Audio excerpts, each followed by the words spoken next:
That sounds fun. That sounds fun. Hi, friends. Welcome to another episode of That Sounds Fun, The Seasons. I'm your host, Annie F. Downs. I'm really happy to be here with you today. We are going to answer a really important question as we kind of jump right into the winter season. The question is, what do I do when winter is breaking my heart? But before we dive into this conversation, I want to tell you about one of our incredible sponsors, AG1. I absolutely can tell the difference if I don't drink my AG1 in the morning. That was today. And that's how much of a regular habit it has become for me. I love starting off my day on a healthier note. It truly makes me feel better. It's just easy too.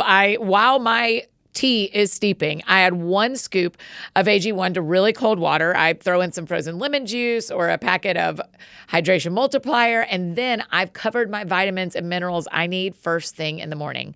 AG1 has been a longtime partner of ours because I really trust their ingredients and the research they've put in. So this new year, try AG1 for yourself. It's the perfect time to start a new healthy habit. And AG1 is offering new subscribers, our friends, a free $76 gift whenever you sign up. You'll get a welcome kit, a bottle of D3K2, I've just started that, and 5 free travel packs in your first box. So make sure to check out drinkag1.com/soundsfun to get this offer. Again, that's drinkag1.com/soundsfun and start your new year on a healthier note. Okay, today on the show, we get to hear from my longtime friend, Lindsay Sherbondy. You may know her as Lindsay Letters. She's a full-time artist living just outside Madison, Wisconsin with her husband, Dugan, and their 2 kids, Eva and Phoenix. Their world was turned upside down in August of 2019 when Eva sustained a traumatic brain injury. And as you can imagine, every day since has presented itself with new challenges and new beauty. Today, Lindsay is generously sharing their story. And as we were thinking about who could really help us talk about the winter and tackle the reality of how winter can break our hearts, she was the person I wanted to introduce you to if you didn't already know her, or bring this story to you if you did. You know, the show is called That Sounds Fun, but I will give you a heads up that this conversation is not fun. This is a hard conversation, but winter can be really hard. No matter your hemisphere, no matter the temperature outside, a winter season, emotionally, spiritually, and your family can be heartbreaking. After you hear Lindsay's story, if you want to know how you can help her and her family, just stick around. I will tell you that at the end of the episode. It was really an honor, an absolute honor for me and our team to get to hear this. We have just hung up with Lindsay and we all are just in awe of her and get to hear her talk about the broken-heartedness of what they have walked through with Eva. And I think you're going to feel that too. Remember, we have a TSF Seasons Guidebook, a place where you can take notes and do some deeper dive for yourself. And if you have your TSF Seasons Guidebook, we are going to be on page 11. If you want to get the guidebook, you go to anniefdowns.com/seasons. So this is a funny word. I don't want to say I'm happy to introduce you, but I am really honored that you get to hear from Lindsay Sherbondy today. What a generous conversation you're about to hear. That sounds fun. Lindsay Sherbondy on That Sounds Fun podcast. It is about time, my friend. I'm just so honored to be here with you. Yeah. I feel the same. Most people will know you on the internet for being Lindsay Letters, one of the most famous artists in our community. When did you start Lindsay Letters? What year? In 2008. And I was just trying to reflect on what year I met you. What year did we meet? Do you know? It's probably close to that, 9 or 10. Yeah. I feel like I should know that. I feel like I should know that. What years were y'all living here in Nashville? I guess that answers that question. So yeah, I started Lindsay Letters in 2008, and we lived in Nashville when Eva was 2. So she's 13 now, 11 years ago. Well, whenever it was that I lived in Nashville, I definitely felt like a baby in my business and I didn't know what I was doing, but I guess I still kind of feel like that. But yeah, I guess it's been a while now. 2008, I started it officially, and my website started in 2011. Oh my gosh. Okay, so if y'all were here 11 years ago, let me reverse that math. So y'all were here in 2014. Oh, yeah. Wow. That I cannot believe it has been that long, Lindsay. I can't feel like believe I feel like we were just eating what is that Mexican place? Yes, Chewy's, is it? Chewy's. I know. That is so funny. So what happened was I was like, Annie, would you please take the time to meet with me? I don't even know what I need, but you like dazzled me ever since I met you. And I know I speak for like literally everybody when I say that. It's so true. You captivate everybody. And as I've watched you flourish and grow over the years, I have just had I've been so happy for you in my heart because you are one of the most authentic and intentional people I have ever met. Oh my And gosh. it doesn't take more than a second to know you in real life to know that you're like, you are who you are, but you're even better. Like you really are. And things happen to you. And I think God blesses you in ways because you seek him so consistently and so intentionally. Like you're just so intentional. So when I watch you from afar, now I'm in Wisconsin. When I watch you from afar, I'm like, Annie deserves, I know that's a weird word, but every bit of goodness that comes in favor because you just have such a heart for people and you want to intentionally serve God in that way. And so I've just been cheering you on ever since then. So even though it was just a blip of our life, I love I'm like, yeah, that's Annie. That's who you are. And I'm so glad that other people not everybody gets to go to Chewy's with you.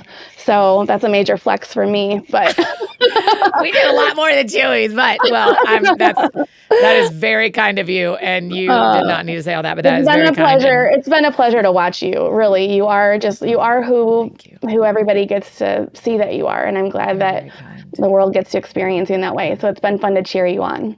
Thank you. You're very kind. Okay, Wisconsin winter is very different than Nashville winter. Tell me what it looks like outside your window right now.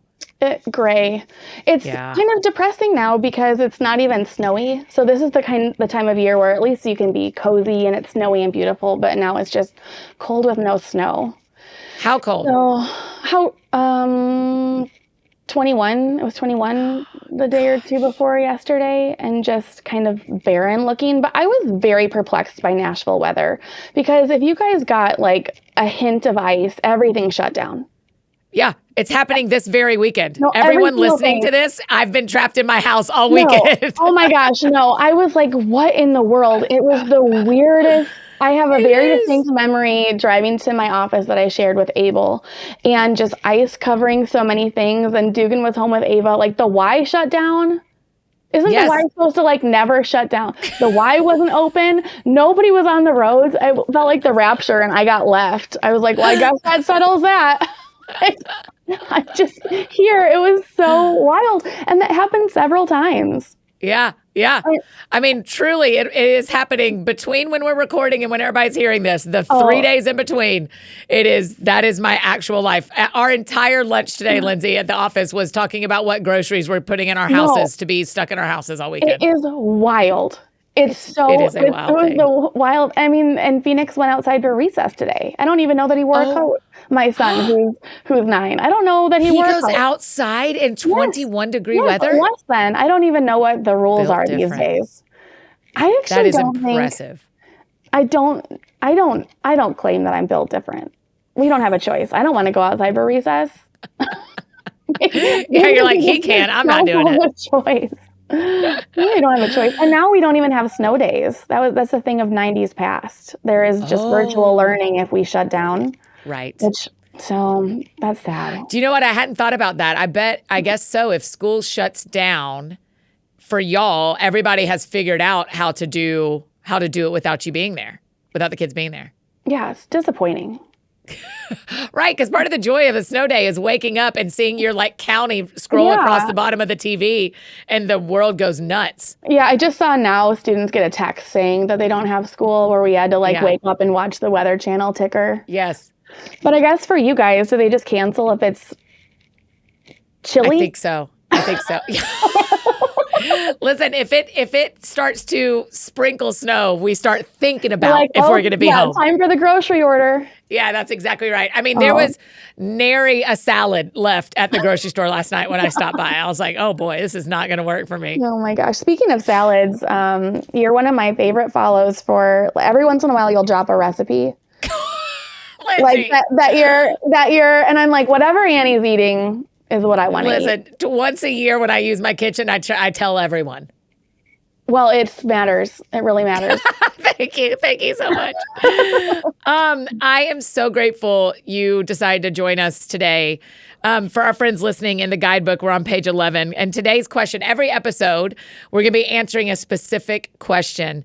And today's is, what do I do when winter is breaking my heart? So for those of us in the northern hemisphere, it's cold outside. For those in the southern hemisphere, it is warm. But we can have our heart broken by an extended winter at any point. And some of our friends probably know your story and some don't. And Lindsay, today, I want to give you this permission. I want to say this up front.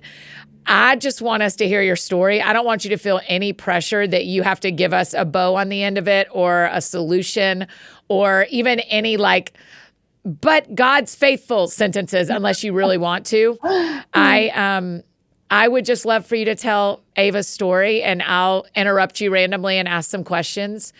But can you just, as much as you want to, will you just back up and tell us Eva's story?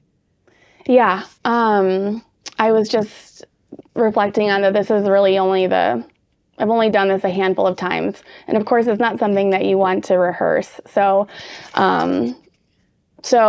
But because it's you, I just feel like it's like having a conversation with a friend. So thank you. Yeah. Well, it's very generous of you. And I will tell our friends listening, you and I have talked at length before we're here. Yes. And have Marco Polo'd a lot. I mean, honestly, you were one of my first friends I told that we were doing this. And you said, I would tell my story in the winter. And I said, the idea you would even be willing is more than we deserve. So thank you for being willing to do this today.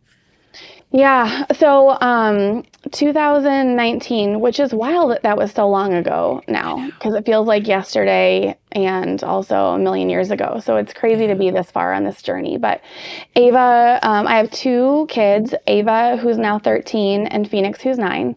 And Eva was 7.5 at the time. It was August. And getting ready to go back to school and all the things. And everybody always asks, was she typically developing before this? And the answer is yes. I just forget to mention that. But yeah, not a single medical anything before. And my husband and I were at swim lessons with my son, Phoenix. And I got a call. Eva had stayed behind to play with some neighborhood friends. We had a great neighborhood with tons of kids in it. She was always running around. And she woke up that day especially excited to play. And I don't know, when I look back on it, I mean, I don't know, I promise there was something that looked different about her that day, but she just looked especially beautiful. You know, when little girls start growing out their bangs, her hair was off her face in this messy top knot. And every time I caught my eye with her, I was like, why are you you're just the cutest. I don't know. They're just everything about the day is marked in my mind. But we were at swim lessons with my son, Phoenix. My husband and I both were, and I got a call on my Apple Watch, and I just heard my name, Lindsay. And I'm so sorry, but you do know. When you get a call and you can just tell that this is going to be bad. And my watch dropped the call. And so I looked at Dugan. I was in the pool with Phoenix because he was little at the time, and that was the rule. And I looked at Dugan and I said, you've got to call. It was another mom that had called me. I said, you've got to call her. I can't. And Dugan, I see him, I'm with Phoenix in the pool. I see him pick up his phone and he bolts. So I did my best to make it through the rest of swim lessons like normal. It was his last swim lesson. I didn't know at the time, I had no idea what was going on. Sure. But it turns out that Eva she was riding a golf cart with friends. So yeah, she's 7.5 at the time. And another mom was driving and everything was normal. There was nothing, no wild thing or nothing was wrong. But she was on the golf cart with a bunch of kids. And I say the story goes, but she just tipped off is the words that we heard. She just tipped off. Ava's super dramatic. And so they thought that she was joking. So they like looked behind and saw her laying flat on the street. They were actually just taking a little drive on the golf cart to our neighborhood playground. Ava had been on the golf cart so many times. It wasn't ours, but she was no stranger to being on the golf cart. And yeah, she just tipped off. So the mom ran up to her and saw that she was unconscious, put her over her shoulder, brought her to the nearest neighbor, who happened to be a woman of faith, which is just so beautiful. That Ava was unconscious immediately. She was still breathing, but so Dugan left and went to the neighbors. Everybody, by then I had called 5 friends in the neighborhood. Everybody met there. I was still like getting together Phoenix. But I didn't know what was happening. But so they called the paramedics. Ava looked like how somebody looks that they're, they are going to have brain damage and never wake up. When I asked Dugan about that time, I'm actually thankful I wasn't there. As weird as that sounds, but I think the picture of how her eyes looked haunted him for probably still does. Like totally black and separate, and that's what the woman that Ava was at her house, she said, I just kept praying for her eyes. She looked like a girl that would never see again. So anyway, that's the time frame that started this, like the worst time of our lives, and an immense tragedy for Ava. She lived. I'll skip to the end. She's alive. So that's the end of the story, but there's of course a bunch in the middle. So my best friend drove me to the hospital. It was the longest drive of my life. The paramedics had actually made it to the hospital in total record time, which is insane. And so we're just very grateful for fast paramedics acting super fast, because she didn't have a minute to spare. And what had happened is that she had tipped off the golf cart and hit her head in the exact wrong spot, just right here. She had a tiny scratch. Oh my gosh, just a scratch was all that was there. No, yeah. I mean, she just tipped off, and I mean, it wasn't even it was like barely anything. She had one little tiny scratch on her like back of her arm, like tiny. I mean, and then her ankle swelled up. It was strange. She could have just fallen on it weird or whatever. So she went into emergency brain surgery, where they removed one part of her, what's the word? I'm totally spacing. Her skull. It's called something, but it's escaping me. So she had a part of her brain removed, because when you have a brain injury, your brain swells, and they need to make room for the brain swelling. And so she then was put on a ventilator, and Ava was whisked into surgery. I get to the hospital, and the whole thing is like a terrible movie. Just like, I know I'm going to vomit all over everything. That's how I felt. And we were met with a pastor met us, and poor guy. But all I remember saying was like, you don't meet everybody. Like if a pastor is meeting you, tip, like if a pastor meets you in the ER, it's bad. It's bad. And I just, panic ensued. So just hours went by. Our friends came. We got put in this little room while we were waiting. And then Ava's brain surgeon came in and just said, Ava has suffered a traumatic brain injury, and it's really bad. And then he just kind of paused, and I just felt like, I mean, he is brilliant. Ava's brain surgeon is brilliant. And I'm sure he has delivered that speech. Sure. So many times, he just knew this is the cadence of how you do this. So until this point, we had just been pacing and saying like, it's probably just a concussion. Like it's probably just, it's probably just XYZ. And he was like, it's really bad. And the next 72 hours are critical. And so what happens when you have a brain injury, there's lots of different types of brain injuries, but the type of injury that Ava had, the concerns are swelling, and that the swelling will compress onto your brainstem, and that you'll be brain dead. And of course, brain damage. And so the next bunch of days was really just, Ava's chance of survival was 0. Wow. So it's crazy to look back at I know so many people, maybe even people listening, and so thank you if this is you, were just following us in this journey. I mean, I remember feeling like posting it would be like, that means it's really real, but I just felt like I coveted everybody's prayers and good vibes, send whatever. Like, I just needed I just wanted people to be advocating for Eva on our behalf.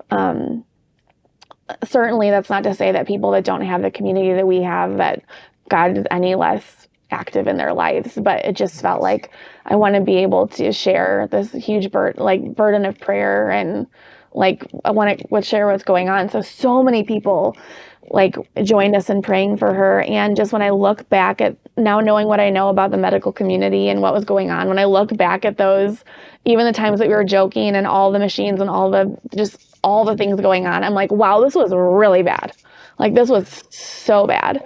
And it's just, you don't know, it's like how many poles of machines are supposed to be there, what all the things mean, like what this number means, but, so yeah, it was like absolute hell on earth. Eva ended up, she started, she was in the hospital at that time, doing something called neurostorming. And for anybody that's ever experienced it, it's just it's an absolute nightmare. I mean, like convulsing, crying, like what her version of screaming would have been, like temperature highs, like she'd be super hot, then super cold, then something And it else. was just her brain doing that? Yeah. Of course, can't explain it in doctor terms so well, but yeah, it's something. Neurostorming is something that brains can do after brain injuries, and it can look different for other people, and it can last up to a year. And for Ava, it did. And I can explain more about that, but she, I don't know, just it felt like a lot of people have been in those medical scenarios where just kind of like you're chasing this thing and then this thing falls, and then you're chasing this thing and this thing falls. And that's just how kind of the next month went. And there was never a point where they were like, she survived, yay. There was actually a point where her neurosurgeon came up to us and said, I'm actually at this point afraid that she's going to survive, and you're not going to be happy with what you're left with. And when you hear that, it sounds like he was making some sort of judgment on our character and our love for her, but he was not. Yeah. What he was saying is, are you sure? Like, she has got so much brain damage. And of course, she's hooked up to things to see what her brain activity is. And there was like little blips of activity, but not a lot. And again, to kind of skip to the end of the story, so I'm not trying to like tease this out, the end is she's nonverbal and largely doesn't move. So there's not a point where it's like, and then she woke up and we proved them wrong. I mean, we did, because she lived, and she does do more than they ever said she'd be capable of. But at this point, so at this point, he said, I don't think you're going to be happy with what you're left with. And what he meant from the goodness of his heart was, what he was asking was like, what does survival look like to you? Is it a heartbeat? Is it brainwaves? Is it her being able to do the things that she used to do? And he said, she will never, ever be the same. And when we really dialed into that, they said she'd be blind. She'd only ever be able to move her right arm, if anything. And, she wouldn't know who we are. And, just would obviously never be able to walk again. And yeah, all of it from hitting her head in the exact wrong spot with falling, a couple feet. So we were faced with choices, and I think, there's language out there like pull the plug, or, like what that meant for Eva, like if we were going to choose to keep her alive or not in these moments, would be she's on a ventilator. So that means like you're on a piece of equipment helping you breathe. Yes. So what she needed to stay alive was to be able to breathe. And so if we had said, you can turn off the ventilator, that would have meant that we would have allowed her to go be with the Lord. But we just didn't have that. We just didn't have peace in that. So you can only be on a ventilator for so long. For kids, they make it longer. But really, she wasn't exhibiting any sign of like awareness or life. I think some things that we mistook for experiencing her moving was just neurostorming, was like involuntary. Another thing that happens sometimes after really bad brain injuries is that your body starts like just the way all the things fire is wrong. And so you experience dystonia, which means like the Lindsay version is your muscles pull and don't agree with each other. And so you have really high tone, it's called. That's why if you see somebody with a disability, you might see that their jaw maybe looks funny or doesn't feel in alignment, or that their muscles are crunched or truncated. And it's just because those synapses aren't firing appropriately.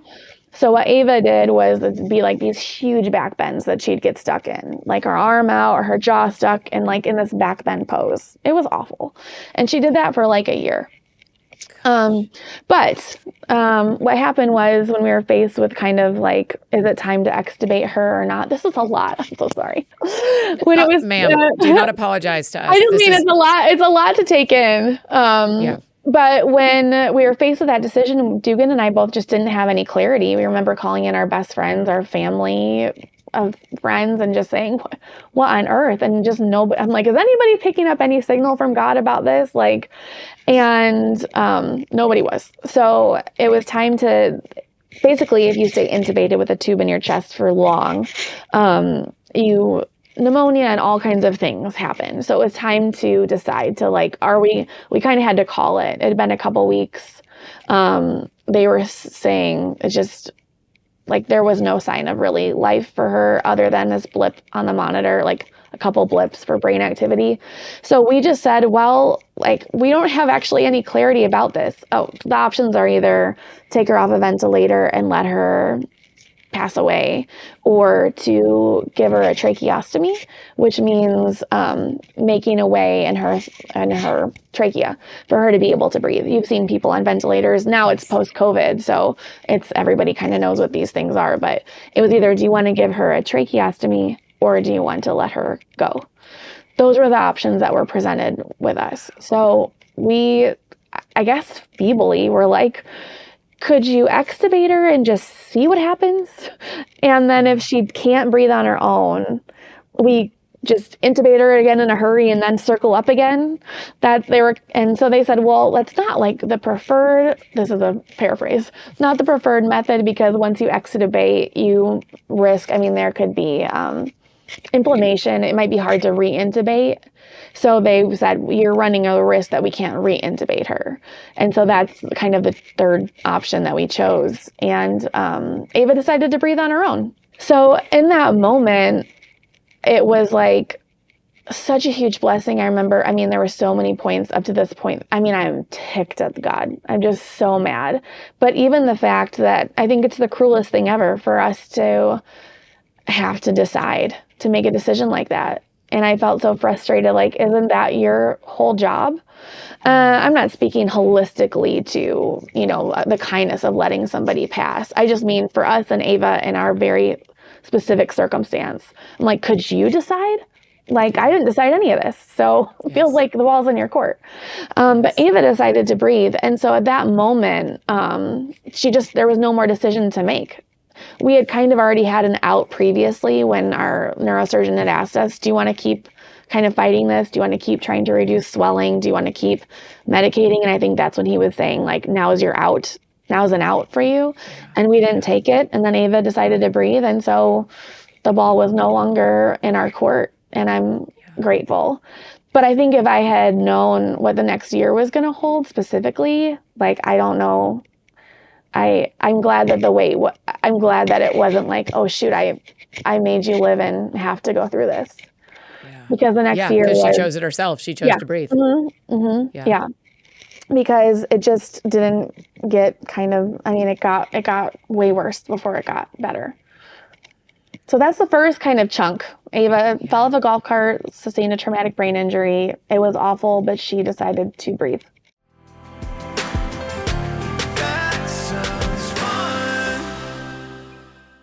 Hey friends, just interrupting this conversation and tell you about one of our incredible partners, Thrive Cosmetics. It is no secret that Thrive Cosmetics Liquid Lash Extensions Mascara is my absolute favorite. It seriously makes my lashes look so long. It basically looks like you have lash extensions, but it's just the magic of the mascara. It's amazing. I love it. It lasts all day. There's no clumping or smudging or flaking. Amen to that. And at the end of the day, it is so easy to get off. It slides right off with warm water and a washcloth. No soap required. All of Thrive Cosmetics beauty products are certified 100% vegan and cruelty-free. They're made with clean, skin-loving ingredients. And here's what I love. With every product purchased, they donate products and funds to help communities thrive. Thrive Cosmetics is luxury beauty that gives back. And right now, my friends get an exclusive 20% off your first order. Y'all go. ThriveCosmetics.com/TSF. That's Thrive Cosmetics, CAUSEMETICS.com/TSF for 20% off your first order. Okay, let's jump back into our conversation with Lindsay. That sounds fun. I mean, Lindsay, when we're thinking particularly about a spiritual, emotional winter, this is happening to you in August, September, October, but in a spiritual, emotional winter, how do you keep going? How do you get out of bed?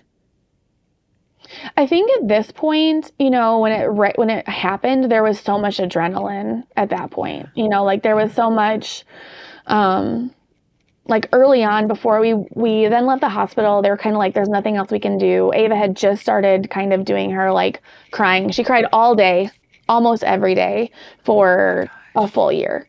And it was the worst sound I have ever heard in my life. I mean, it would spiral me right back to those moments. And that was something that hadn't been happening yet. She was just kind of starting to like wake up when we left the hospital after about a month and a half. And then we went to rehab. And that's when I would say that like devastation really set in. At that point, we're just running on like hope. And like at any moment, I remember laying in the hospital, and Dugan would attest to this too, that we'd just wake up and I'd look over in the bed and really expect her to just miraculously be better, be like moving, be, of course, like everybody is flooding you with stories of hope. And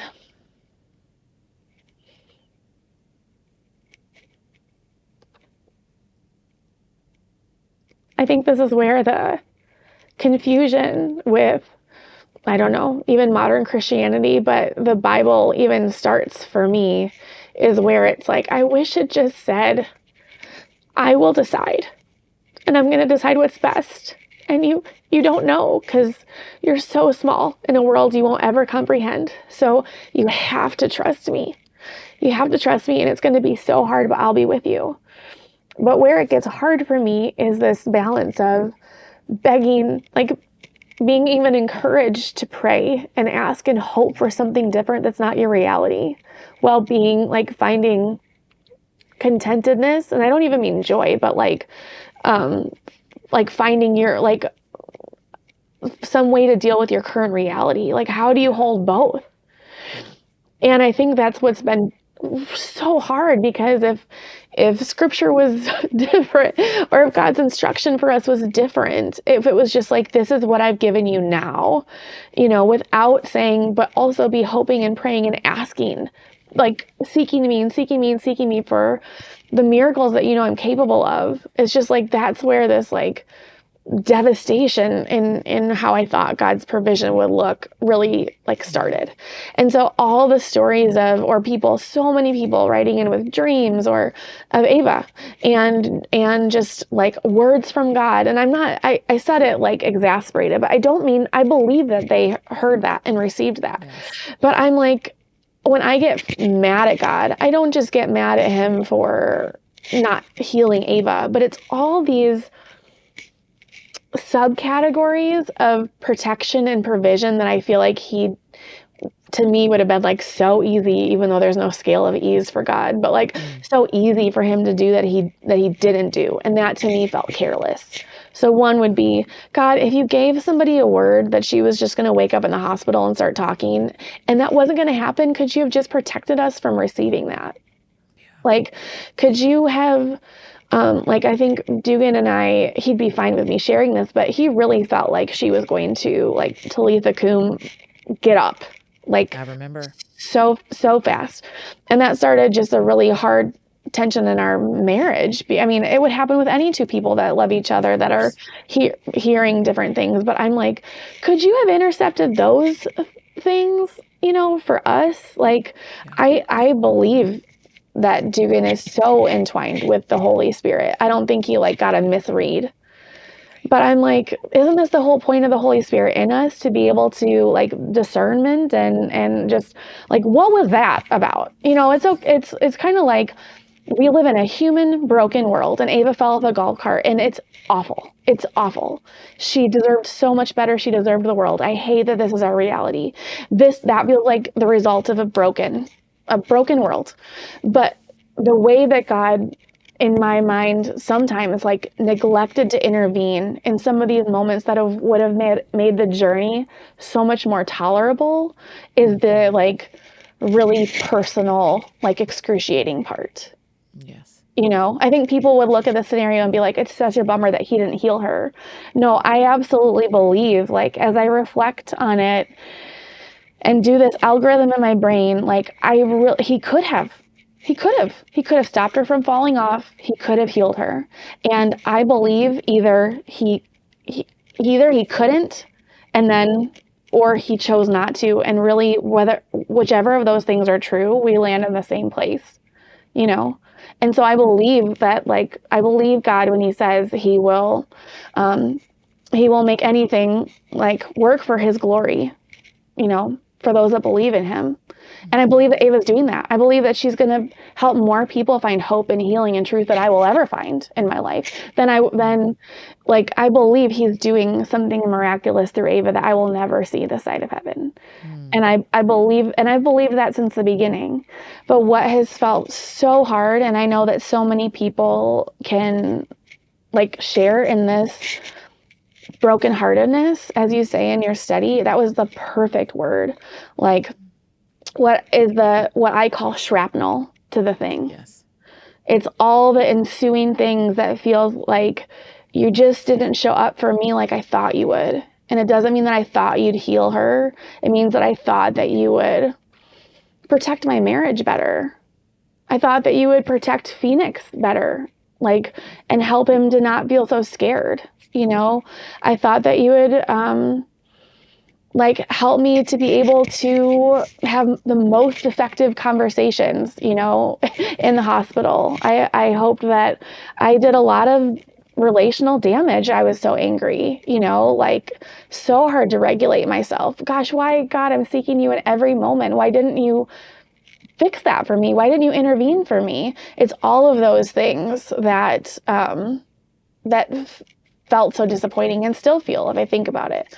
But so, as far as, like, 5 minutes ago when you asked, how do we keep getting up? I think that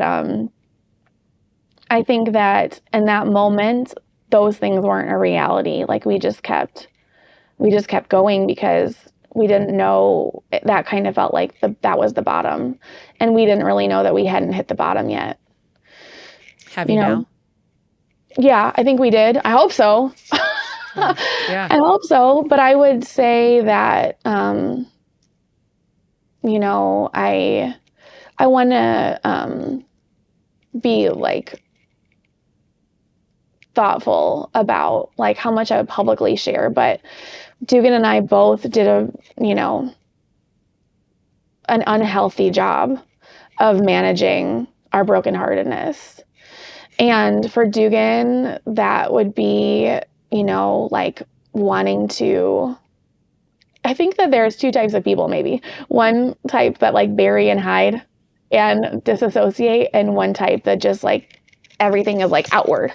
Dugan, like, went inward, and his tendency and the thing that he's got to fight against is numbing out, and mine is, like, just the opposite. Mine is, like, literal outrage at everybody. And so I think that as Eva cried and cried and cried every day, there definitely reached a boiling point where I was just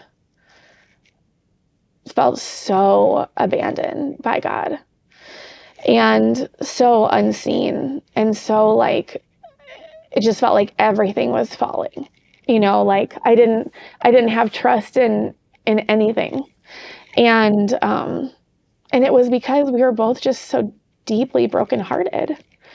And I think that is just a real challenge. It's a challenge to be brokenhearted alone, and it's also a challenge to be brokenhearted differently. And that's one of the beautiful things when you have a community is that then your community too, like your closest people are also brokenhearted. Like, Right. I became a huge fan of fringe friends. After this, it like changes how I show up for people. I think sometimes we think like, I'm not their best friend, so I can't come. It's like, well, my best friends needed a casserole too. They were on the floor too. They were in a huge mess too. And like, so it just now when I feel like I'm a B squad friend to somebody, I'm like, I'm up. If they're in a tragedy, like their friends are in the tragedy too. So it's not like, oh, their best friends are the people that are going to serve them. It's like, oh, it's my turn. Like I get to come and serve them. So anyway, I think that we did hit, I hope that we did hit rock bottom, but you know what healing looks like. It's like, it's like you're up and then you hit a patch and you're up and you hit a patch. And after rehab, like, we got home, but then we got home from the hospital after the first like bit of Ava's rehab. We got home from the hospital after the first chunk of time. She went to the hospital in August. We got home in December. And then we were back in by March. And we spent the next, we've actually been hospital free, thanks to God, for the last year now. Wow. Like no unplanned admission, but for that first chunk of 4.5 years or whatever, we spent over 450 days in the hospital. So we were just back and forth and back and forth and back and forth so much for all kinds of things that were ensuing side effects of her brain injury. Is some of it now that y'all have more skills to manage and to help her at home that you didn't have 4 years ago? I think we've got more tools. So she's gotten a trach since then. So now she has a ventilator at night. Yes. The way that I could describe, although we're very smart.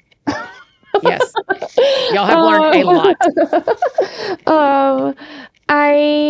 A lot of it at first was breathing stuff. So sometimes I wonder if maybe, although Ava could breathe on her own, if she couldn't like breathe well enough, some of it was as the result of medications that she was on, like she had crazy bout with pancreatitis as a result of a medication. A lot of like having a hard time eating or she can't eat by mouth, but keeping food down. I like to describe a brain injury such as Ava. Again, I'm not an expert. This is only my one experience with it, but almost like a brain injury like what Ava has is almost like ALS or MS or a sort of like progressive disease, which was surprising to us. I think it's something that her team knew, and while Ava was definitely a very complex case, I would say that one of the worst injuries and one of the most complex people that lived.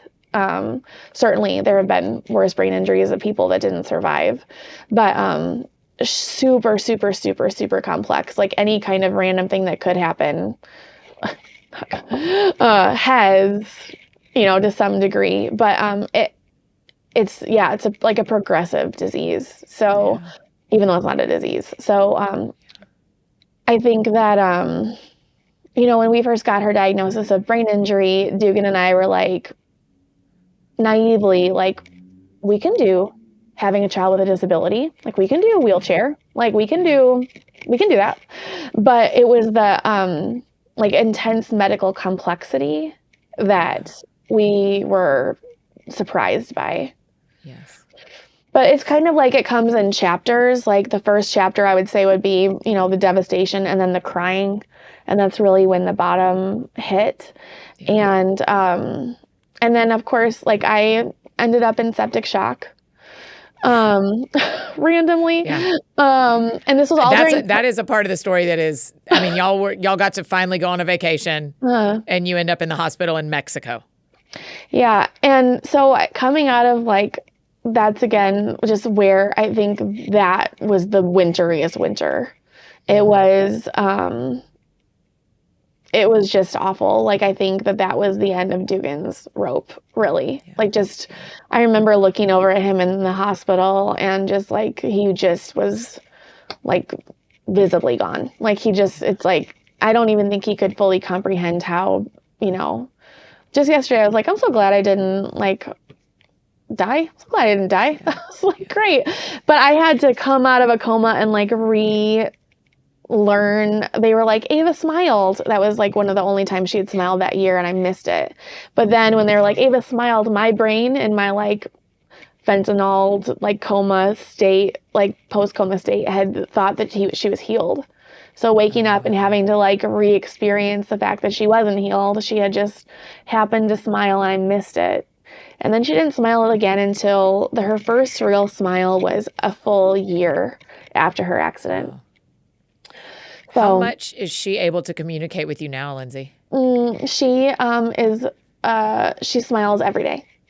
Oh, wow. Yeah, she smiles every day. She definitely like knows and loves her people. She started recently doing like a cute smile where she like sticks out her tongue. It's like it's the sweetest thing you have ever seen. She definitely knows who we are, and she communicates in blinks. It's not like a perfect formula, but the same way that you're nodding without thinking it right now, she can conversationally blink. And she really, I mean, she can move her arms or her foot. She can move her foot, but she really can't. I mean, if she really, really focuses, she can move her right arm and her leg. Like she just had she's doing a school at home through the school district.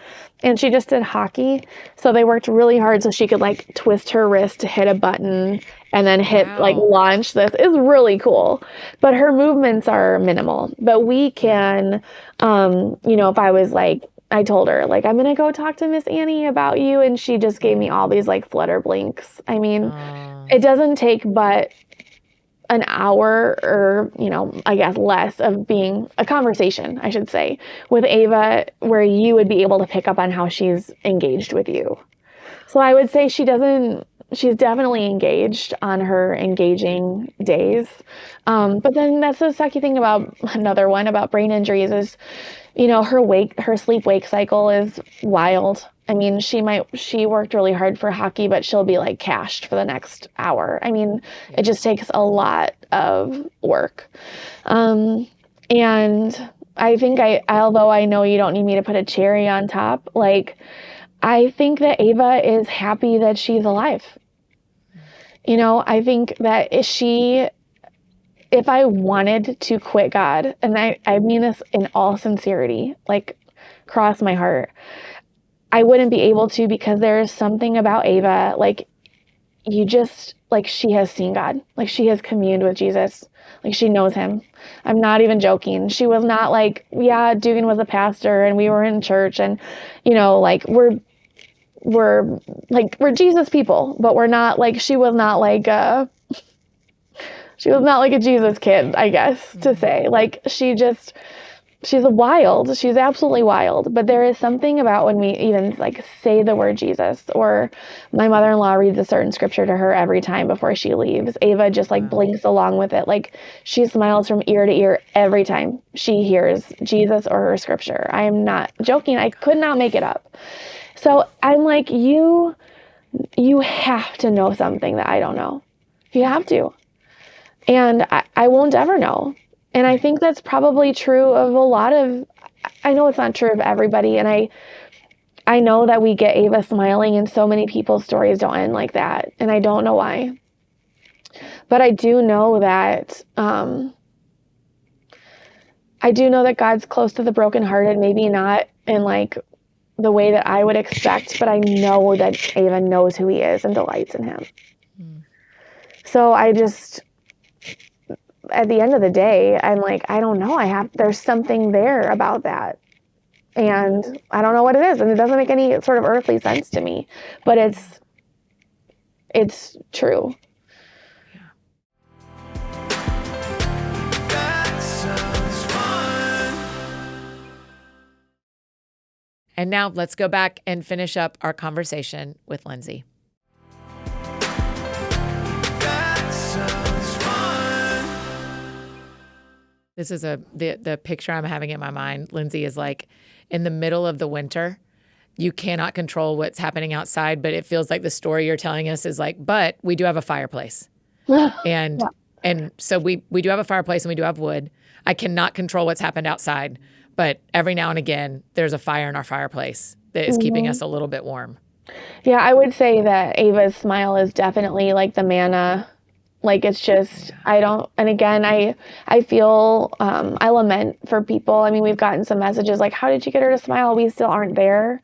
And I'm like so deeply sorry that's not true for everybody, but her smile really is like, it was hard to keep going when she was crying all the time. Like, why did you even let her? I think we've asked a lot. Why did you even let her survive? Why did you?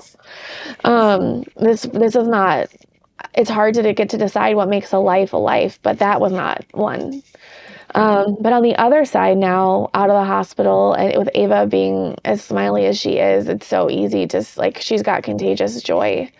Not every day, all day, but yeah, I would definitely say like a very, very hot, beautiful fireplace, you know? She's also 13. You're about to walk your child through puberty in this. Yeah, it's funny. I didn't notice, but we were at like a concert in the park, a Taylor Swift cover band, and one of her friends that she hadn't seen in a long time came up to her, and I said something about Ava and like wiped some lipstick on her face, and her friend goes, "She rolled her eyes at you," and I was like, "I know it's wild. Like for somebody that can't communicate, she has still figured out how to like, kind of like, mom me, Yeah. you know." Yeah. But I think it's interesting you say that about the fireplace, because it's like going through anything like this changes your level of what you need in order to be happy. And I think that, I guess, like, I don't know if there was something in the water maybe, but so many of us that grew up in the 90s had such like, we all had this feeling of these like great expectations for us. We couldn't measure up, you know? And I was really afraid that I was going to do that for Ava. I was afraid that I wasn't going to be able to, like, before her accident, love her for exactly who she is, or like I was going to put unfair expectations on her. And I think it's really beautiful to see, like, wow, it's really actually super easy to just love somebody for where they're at. And now, the caveat is that she's not like mouthing off and swearing at me, and like again, it could be more a sweet girl that's like has a high level of physical need but is smiling at you. I'm not saying is like the hardest thing ever to deal with, but it is interesting. Like, wow, this is we tell her every day we couldn't possibly, like, you're perfect just the way that you are. We couldn't possibly need, like, you're perfect. You're everything we could ever want in a daughter. Lindsay, this has been incredibly generous of you to tell your story today. I just, I remember when Jess Connolly called me the day it may have been the week of the accident. Mm-hmm. And watching you and Dugan live so honestly has impacted a lot of us. So. Well, can I say that a teaching that you gave, I'm going to mention, but a teaching that you gave so long ago has marked me and stuck with me. And do you know the one I'm talking about with the anthropology the dress. duvet? Yeah. Yeah.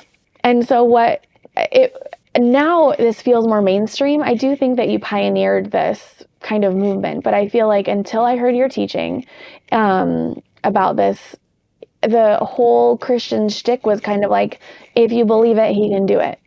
Yeah. Like God's going to answer your prayers. You just have to be patient enough, or, consistent enough, or whatever enough. And you were the first person, and a female no less, of course, that stood up on stage and said, what if he doesn't? Yeah. You know, what if he doesn't? And I've thought about that so often, and that was before, way before Eva's accident. I've thought about that so often, and it's like, I think that was a foundational piece for me to realize that the unfortunate truth that him creating a life that I want is not like indicative of how good he is. And so it made me feel like, I don't know, I think it just brought so much freedom, and sometimes he just chooses not to. And nobody really wanted to say that. Nobody wanted to, it's not cool to say that. It's not fun, or, especially good. in the new year, it's like, dream it, do it, be it, like believe for it. And I will always, until I am no longer on this earth or she isn't, I will always believe for God's sovereign healing for her, always. But if he doesn't do that, that doesn't mean he's any less good, Yeah. And I think that you were hearing that from you first really was really a helpful tool to have. You're very kind. All right. I love you. Is there anything you didn't, any other parts of the story you want to make sure to get to say? Do you feel like you're okay? Do you feel like that was? Oh gosh. Yes. That was so generous of you, Lindsay. I mean, that was just, it was beautiful. There's 1,000 things people are going to want to know, more things. There's people, there's 1,000 rabbit trails we could have gone down. Mm-hmm. But I think you told the story that people need to hear today. Well, it wasn't funny at all.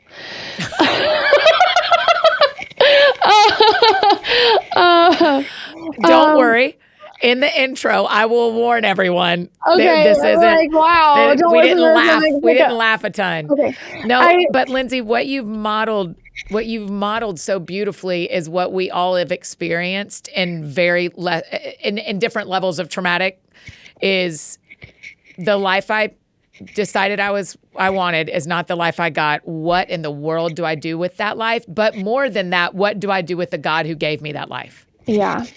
Well, I think succinctly, so I would say, when I knew that we were going to be talking about winter today, but when you said the words, when you find yourself brokenhearted in winter, I feel like I wish that you had asked me that a couple years ago, because to actually call it out as brokenhearted already feels like such a balm for me. It's even a different word than grief. Or it's even like, I anticipated, what do you do when you find yourself in the winter? But I think that even just identifying I am brokenhearted took me, I was like, I'm an activist. I am angry. I am whatever. And as a 8 wing 7 to say I am brokenhearted, it's like, even like when I say that word and when I read it, something in me dissolved, yes, I am brokenhearted.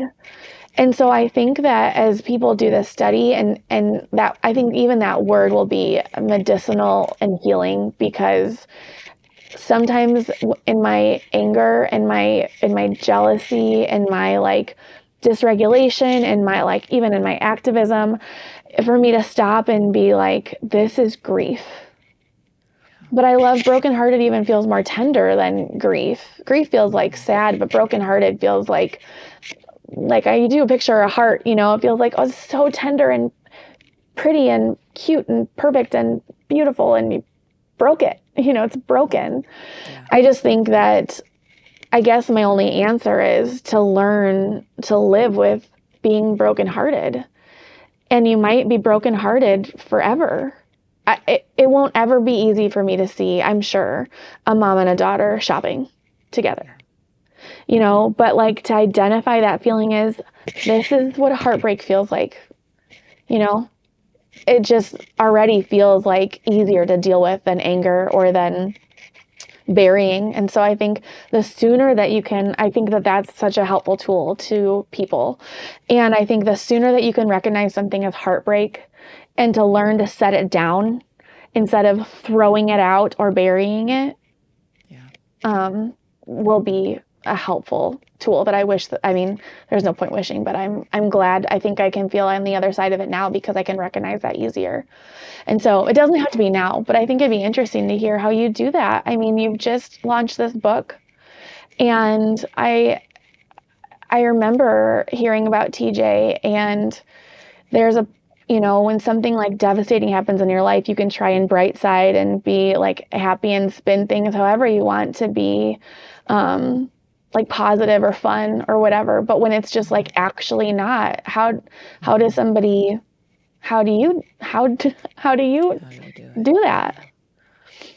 So I guess it'll be interesting to hear you answer that someday. It'll be interesting for me too. I'll be watching right along with you. All right. Thank you so much, Annie, for having me. I just love you. Thank you for doing this. Listen, go back and tell Ava that she is our favorite girl, that we are cheering for her and love her and blinking right back at her. Okay, I will. And next time you have me on, let's talk about lipstick and fun things. Okay, great. We will totally do that. Send love next. That's it. Send love to Phoenix and Dugan as well for us. Okay. All right. Thanks so much, Annie. Take care. Love you. Thanks for doing this. Well, friends, my thinking is that you are ending this episode just like me and our team listening into this episode with some awe over Lindsay and Dugan and their honesty and what they shared with us today, some grief over what they've experienced, probably a lot of feelings about where this relates to your own life. And one of the things that we do so well is support our guests on the show. I bet you need some new art for your house today. I bet you need something from Lindsay Letters. Wouldn't it be fun if we got to bless their family today with some finances? Because we bought a lot of art from Lindsay Letters. It is Lindsay with an A. LindsayLetters.com is how you get to her website. There's stuff on sale. There is stuff that is not on sale. There's new art. There's art you're going to love for your house. Why don't you go get some? Why don't you go get some today? I'm going to as well. That is my promise to you. I'm going to get me something new. But if you want to go check out LindsayLetters.com or LindsayLetters.co, that's how you can find her on social media as well. Go get you a little piece of art today from Lindsay. And if you want to, you can head over to her Instagram. Be thoughtful, be loving, be encouraging, be all the things that you are to her and her family today. You can leave comments on the TSF Instagram for her. You can leave them on my Instagram post today about the episode, or you can go straight to her, slide into her DMs, whatever you want to do. We get to bless her family today.